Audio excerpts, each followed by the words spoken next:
ಸ್ನೇಹಿತರೆ, ನಾವು ಸಿದ್ಧಗಂಗಾ ದನಗಳ ಜಾತ್ರೆಯಲ್ಲಿದ್ದೀವಿ. ಭಾನುವಾರ ಆಲ್ಮೋಸ್ಟು ಜಾತ್ರೆಯಲ್ಲಿ ಜನ ತಮ್ಮ ಪೆಂಡಲ್ಗಳನ್ನ ಹಾಕಿ ಎತ್ತುಗಳನ್ನು ಆಲ್ರೆಡಿ ತಂದು ನಿಲ್ಲಿಸಿದ್ದಾರೆ. ಸೋಮವಾರ ನಾಳೆಯಿಂದ ತುಂಬು ಜಾತ್ರೆ. ಸೊ ಈ ಒಂದು ಚಪ್ಪರದಲ್ಲಿ ಬೀಜದ ಹೋರಿಗಳಿದ್ದಾವೆ. ಪ್ರತಿ ವರ್ಷ ಈ ಸ್ಥಳದಲ್ಲಿ ಈ ಮಾಲೀಕರು ಬೀಜದ ಹೋರಿಗಳನ್ನು ತಂದು ನಿಲ್ಲಿಸ್ತಾರೆ. ಸೊ ಬೀಜದ ಹೋರಿಗಳನ್ನು ತಂದು ಪ್ರದರ್ಶನ ಮಾಡಿ ಮಾರೋದು ಇವ್ರ ಸಂಪ್ರದಾಯ ಅಂತ ಕಾಣುತ್ತೆ. ಸರ್, ಯಾವ ಊರ್ದು ಎತ್ತುಗಳಿವು? ಹಾರೋಹಳ್ಳಿ. ನಿಮ್ಮವೇನಾ? ಏನು ನಿಮ್ಮ ಹೆಸರು? ಕೆಂಪೇಗೌಡ ಅಂತ. ಬೀಜದೋರಿ 3 ಇದಾವ ಇವು? ಓಕೆ. ವರ್ಷ ಬೀಜದೋರಿನ ಕಟ್ಟೋದಾ ನೀವು? ಎಷ್ಟು ವರ್ಷದಿಂದ ಕಟ್ತಾ ಇದ್ದೀರಾ? ಬುದ್ಧಿ ಬಂದಾಗಿಂದ ಕಟ್ತಾ ಇದ್ದಾರೆ. ಯಾಕೆ ಬೀಜದೋರಿನೇ ಕಟ್ತಿರಲ್ಲ? ಏನು ವಿಶೇಷ ಇದು?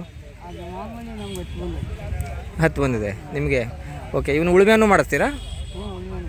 ಉಳುಮೆನೇ ಮಾಡಿಸ್ತೀರಾ? ಹಾಂ, ಹಸುಗಳಿಗೆ.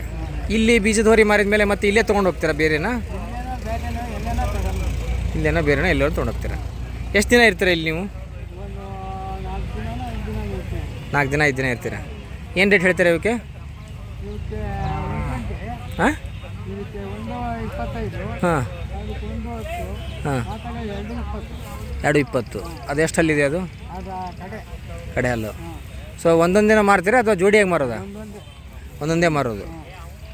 ಓಕೆ, ಪರವಾಗಿಲ್ಲ. ಅದು ಕಷ್ಟ ಅಲ್ವಾ 3 ಹೋರಿ ಸಾಕೋದು? ಬೀಜದ ಹೋರಿ ಒಂದು ಹಸುಗೆ ಎಷ್ಟು ಮಾಡಿದ್ದೀರಾ ಚಾರ್ಜು?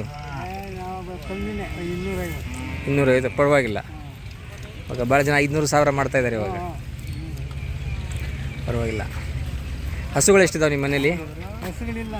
ಬರೀ ಹೋರಿಗಳು. ಓಕೆ.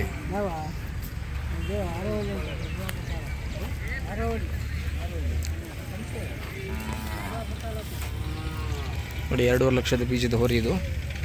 ಮಾಲೀಕರು ಸಮಾಜ ಸೇವೆ ಅಂದ್ಬಿಟ್ಟು ಬರೀ 250 ರೂಪಾಯಿಗೆ ಹಸುವಿನ ಮೇಲೆ ದಾಟಿಸ್ತಾರೆ. ಸೊ ಪರವಾಗಿಲ್ಲ, ಉತ್ತಮ ಗುಣಮಟ್ಟದ ಬೀಜದ ಹೋರಿ ಇದೆ.